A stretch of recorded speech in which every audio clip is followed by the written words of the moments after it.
The hotel ballroom glittered with crystal chandeliers and champagne flutes. Dad's retirement party was exactly the kind of event he deserved. 100 guests, live jazz trio, premium open bar, and enough corporate executives to fill a Forbes conference. After 38 years as a petroleum engineer, Daniel Garrett was finally stepping away from the oil fields. I'd arrived quietly, slipping in through the side entrance to avoid the receiving line. My black jeans, vintage blazer, and canvas sneakers weren't exactly cocktail attire, but I'd come straight from a site inspection at our new headquarters in Austin. I hadn't had time to change. Marcus spotted me immediately. "Sophie." His voice carried across the room, drawing heads. My older brother looked pristine in his tailored Tom Ford suit, his wife Vanessa dripping in jewelry beside him. "You actually showed up. We had bets going." I hugged Dad, who looked distinguished in his navy suit. "Congratulations, Dad. You earned this." "Thanks, sweetheart." He glanced at my outfit and I saw the familiar flicker of disappointment. "Glad you could make it." Mom appeared, resplendent in emerald silk. Her smile was warm, but her eyes did a quick inventory of my appearance. "Sophie, darling. How casual." "I came from work," I said simply. "Of course you did." Marcus accepted a champagne flute from a passing waiter. "Still doing that freelance thing? What is it this week?" "Graphic design." "Social media consulting." "Business consulting," I corrected quietly. Right. He turned to the group forming around us. Aunts, uncles, Dad's colleagues. "My little sister, the consultant. Works from coffee shops, makes her own hours, very modern." Vanessa tittered. "I keep telling her she should apply to Marcus's firm. Apex Consulting is always looking for entry-level analysts." "That's actually not a bad idea," Mom chimed in. "Marcus could put in a word. Get you something stable." I sipped my water and said nothing. The party continued around us. Dad's boss gave a speech about his contributions to 3 major pipeline projects. Colleagues shared stories about his dedication, his expertise, his leadership. Everyone raised glasses to his success, his legacy, his well-earned retirement. Then Marcus decided to give his own toast. He clinked his glass and the room quieted. "I want to say something about my dad. Growing up, he taught me the value of hard work. Real work. The kind that requires showing up every day, putting in the hours, building something that matters." His eyes slid to me. "He taught me that success isn't about chasing trends or working from your laptop at Starbucks. It's about commitment, professionalism, making real money doing real work." Uncomfortable laughter rippled through the crowd. I felt eyes turning toward me. "Dad showed us what a real career looks like," Marcus continued, warming to his theme. "He wore a suit. He worked for a respected company. He provided for his family. He gestured at his own expensive outfit. That's what I've tried to emulate at Apex. We work hard. We dress professionally. We take our careers seriously." Mom was nodding. Vanessa beamed. Dad looked uncomfortable but didn't interrupt. Marcus raised his glass higher. "So here's to Dad, a man who understood what it means to be a professional. Unlike some people," his gaze locked on me, "who think showing up to their own father's retirement party in jeans and sneakers is acceptable." The jazz trio had stopped playing. Every eye in the room was on me. "Maybe if you had a real career, Sophie, you could afford to dress better," Marcus announced, his voice projecting to every corner of the ballroom. "You could buy a nice dress. Get your hair done properly. Look like you actually belong at an event like this." The whole family nodded in agreement.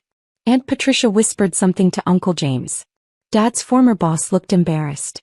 Mom's face was red, but she didn't defend me. I pulled out my phone. Marcus smirked. "What are you going to do, Sophie? Post about this on Instagram? Tweet about how mean your brother is?" I opened my secure access portal and navigated to the employee database. Found Marcus Garrett's file. His position: Senior Associate Strategy Division. His boss: Jennifer Chin, VP of Operations. His salary: $145,000 annually. Jennifer's boss, the CEO: me. I tapped the termination protocol, selected position eliminated, restructuring, and approved the severance package with my thumbprint. The system processed it instantly. "Marcus," I said quietly, my voice cutting through the silence. Your position at Apex Consulting was just eliminated. He laughed. What are you talking about? Check your email. Sophie, this isn't funny. Your email. Something in my tone made him pull out his phone. I watched his face as he opened his work account. Watched the color drain. Watched his hand start shaking. This is a mistake. Someone hacked. No hack. Your employment with Apex Consulting is terminated effective immediately. Your company laptop, phone, and access cards will be deactivated in. I checked my watch. 3 minutes. Security will meet you at the office Monday morning to collect them and escort you out. Vanessa grabbed his phone. This can't be real. Marcus, call Jennifer. Call your boss. Tell her there's been a mistake. Jennifer Chin reports directly to me, I said calmly. She works for me. Everyone at Apex works for me. Mom's champagne flute slipped from her fingers, shattering on the marble floor. You're lying, Marcus whispered. You're just some freelance. I held up my phone, turned it so the room could see. On the screen, the Apex Consulting Executive Dashboard with my name at the top. Sophia Garrett, Chief Executive Officer and Founder. I founded Apex Consulting 7 years ago, I said, my voice steady. Started it from my laptop in coffee shops, just like you said. Built it into a firm with 218 employees across 6 offices. Last year's revenue was $92 million. Dad sat down heavily. Marcus, you've worked there for 3 years. I hired you personally despite your mediocre credentials because Mom asked me to. You had a marketing degree and no consulting experience, but I gave you a chance. Sophie, Mom started. I gave you training. Mentorship. I paired you with our best team leads. I gave you high-profile projects to build your resume. Marcus was staring at me like I was a stranger. And you've been adequate. Not exceptional, but adequate. Your performance reviews are solid B- work. Your clients tolerate you. Your colleagues find you manageable. Vanessa made a small sound.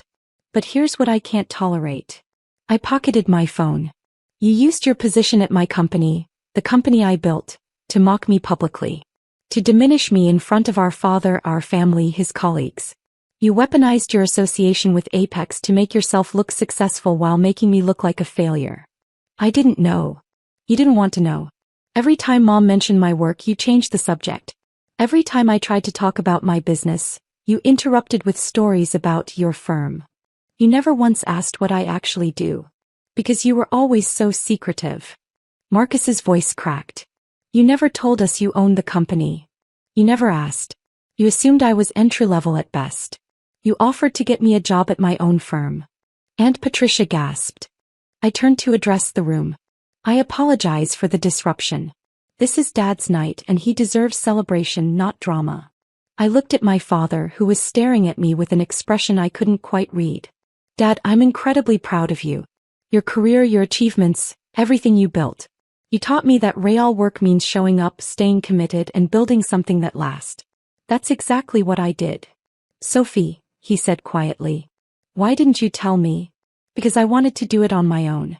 Without your connections, without your name opening doors, without anyone saying I succeeded because I was Daniel Garrett's daughter. I smiled sadly. I wanted to be successful because of my work. My skills. My vision. But we could have helped. Supported you. You did support me. You taught me discipline. Work ethic. Integrity. I glanced at Marcus. Well, 2 out of 3. Dad almost smiled. Mom found her voice. You let us think you were struggling. Living in that tiny apartment, driving that old car. I live in a modest apartment because I don't need space I won't use. I drive a paid-off car because I prefer investing in the business rather than depreciating assets. I pulled up another screen on my phone. The company's worth approximately $270 million. I own 83% of it. My personal net worth is around $220 million. Someone dropped a plate in the kitchen. The crash echoed through the silent ballroom. But you dress like... Vanessa gestured helplessly at my outfit. Like someone who spent the day touring a construction site. Because I did. We're building a new headquarters in Austin. 60,000 square feet. I needed to check the progress before flying here. I looked down at my sneakers. These are comfortable. The blazer is vintage Armani. And I don't particularly care what you think of my jeans. Marcus sank into a chair. I can't believe this. This whole time you were working at my company, earning a salary I approved, using credentials I helped you build, all while thinking I was beneath you. What happens now? He asked quietly. I considered him. My brother who'd bullied me through high school, who'd made fun of my college major, who'd called my business dreams cute when I first started. My brother who'd nonetheless shown up when I had my appendix out. Who'd helped me move 3 times. Who'd taught me to drive stick shift in his old truck. Your severance package is generous. 6 months' salary, continued health insurance, and a neutral reference letter. That gives you time to find something new. You're really firing me. I'm really firing you. You can't work for me after this, Marcus. The team would never respect you and you'd never respect them. But I'm not destroying you. Jennifer Chin appeared at my elbow. She must have been in the crowd. Ms. Garrett, I apologize. I had no idea Mr. Garrett was your brother. If I had known. It's not your fault, Jennifer. You've done excellent work managing the strategy division. I smiled at her. Actually, with Marcus's departure, we'll need a new senior associate.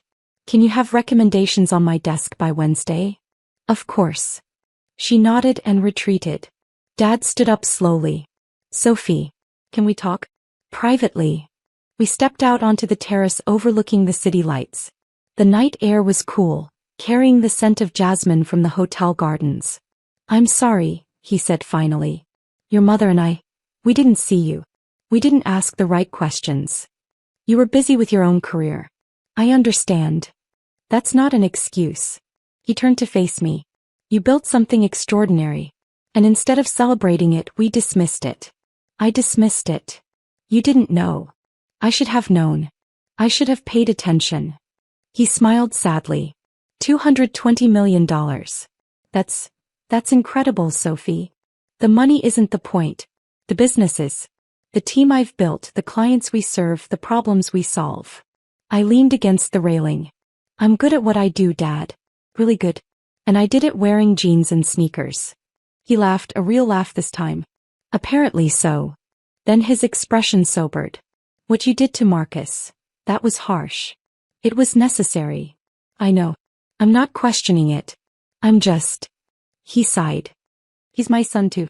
I hate seeing him hurt. He'll land on his feet. His resume has Apex on it. That carries weight. He's skilled enough to find something comparable. Will you ever forgive him? I thought about that. Eventually. But right now he needs to understand consequences. He needs to learn that actions matter, that how you treat people matters, and that assumptions can cost you everything. Dad nodded slowly. You learned that from me. I learned a lot from you. More than you realize. We stood in silence for a moment watching the city lights. Can I ask you something? Dad said finally.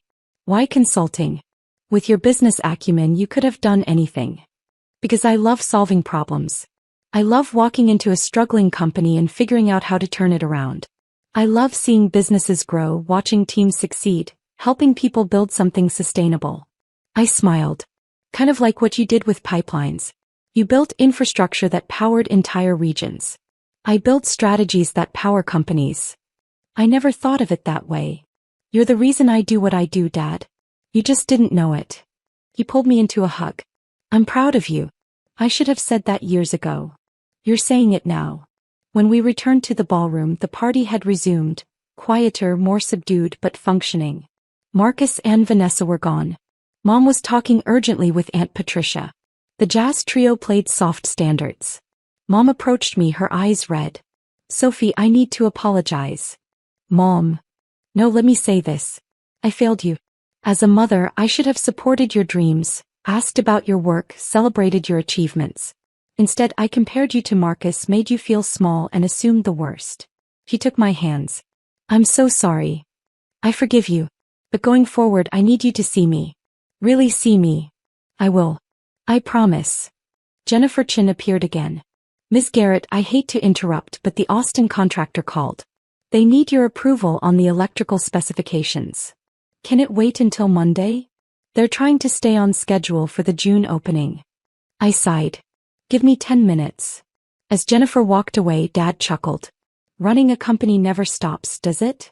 Not really. I smiled. But I wouldn't have it any other way. The rest of the evening passed in a blur of conversations. Dad's colleagues wanted to talk about Apex, about consulting, about my unexpected success. Aunt Patricia kept apologizing. Uncle James asked for business advice. I left around 10, hugging Dad one more time. Thank you for coming, he said. Even after everything. It's your night. You deserve to have family here. You're the best of us, you know that? I smiled. I'm just the one who learned your lessons and applied them differently. In the parking garage I found my 10-year-old Subaru. Practical, reliable, paid off. I drove home to my modest 2-bedroom apartment, where my laptop waited with emails about the Austin project, the new client proposal, and the quarterly board meeting. My phone buzzed. A text from Marcus.